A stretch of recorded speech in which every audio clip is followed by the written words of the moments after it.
अपने जात को गाली दे रहा है, उस व्यक्ति से आप कैसी उम्मीद करते हैं? ये विचित्र व्यक्ति हैं भाई, जालसाज व्यक्ति हैं। एक सनातनी सनातन धर्म को गाली नहीं दे सकता, अगर गाली दे रहा है तो उसकी कुछ कोई बड़ी मजबूरी है, कुर्बान भी हो जाएगा अपने सनातन धर्म पे। तो ये विश्वास मानिए कि गजेंद्र साहब एक ऐसी आवाज बन गया है कि हर घर से गजेंद्र निकलेगा।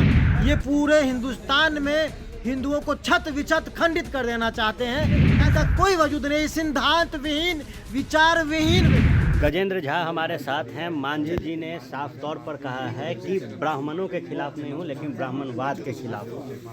देखिए वो कुछ भी अनर्गल बातें करते रहते हैं, अनाप शनाप बोलते रहते हैं। उनके बातों को इतना नोटिस नहीं लेना चाहिए भाई। जो राम को गाली दे रहा है, जो हिंदू को गाली दे रहा है, जो ब्राह्मण को गाली दे रहा है, जो अपने समाज को गाली दे रहा है, अपने जात को गाली दे रहा है, उस व्यक्ति से आप कैसी उम्मीद करते हैं? ये विचित्र व्यक्ति हैं भाई, जालसाज व्यक्ति हैं। ये साजिश के तहत, सातिराना अंदाज के तहत ये सब काम कर रहे हैं। ये सुनियोजित ढंग से हिंदुओं को तोड़ने का कार्य कर रहे हैं।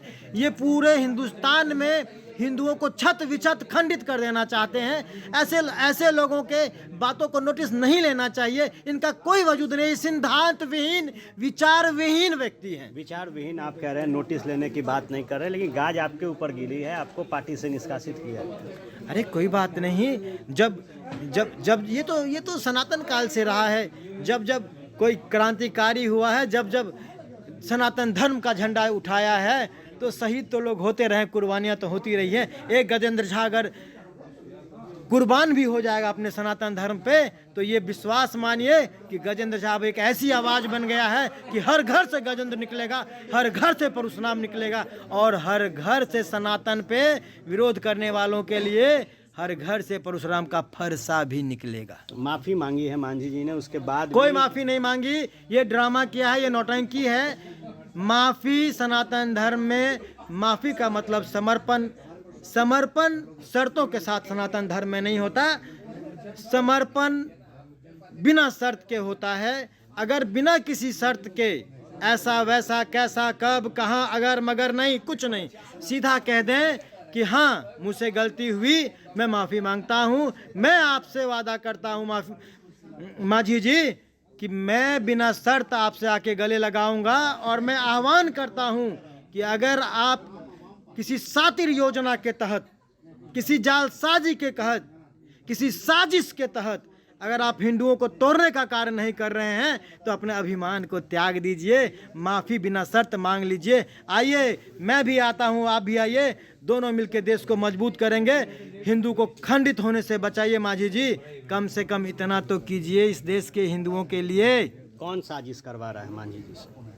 अब ये जो देश विरोधी ताकतें हैं वही लोग करवा रहे हैं, तो इस पे हम लोग बहुत ज़्यादा नहीं जाएंगे। बस आप लोग तथ्यों को समझिए।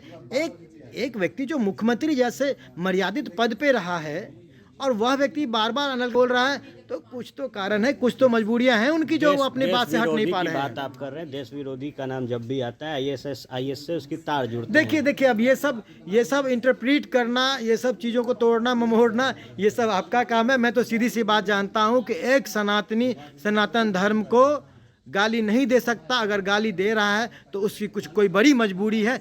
और मांझी जी की क्या मजबूरी है, वो क्यों बार बार गाली देते हैं, ये मांझी जी से पूछ लीजिए। मांझी जी से पूछना चाहिए कि क्यों ब्राह्मण को गाली देते हैं। गजेंद्र झा हमारे साथ थे, आप बने रहे फर्स्ट बिहार के साथ। धन्यवाद। तंत्र मंत्र के बादशाह, भारत के जाने माने सर्वश्रेष्ठ गुरु खान जी, मिलेगा हर समस्या का समाधान गारंटी के साथ। मेरी बेटी की शादी के लिए बहुत से रिश्ते आते थे, पर कोई न कोई अड़चन पड़ जाती थी। इसी वजह से मेरा पूरा परिवार बहुत परेशान था। बाबा जी की दुआओं से आज मेरी बेटी एक बड़े घर की बहू बनी। भटको चाहे जहाँ, काम होगा सिर्फ यहाँ। गृह कलेश, कर्ज मुक्ति, प्रेम विवाह, जादू टोना, पति पत्नी में अनबन, सौतन या दुश्मन से छुटकारा, विदेश यात्रा में रुकावट, फिल्मों में प्रवेश और कोर्ट कचहरी जैसी समस्याओं का समाधान। सभी समस्याओं का समाधान गुरु खान जी। अभी कॉल करें 9821707996।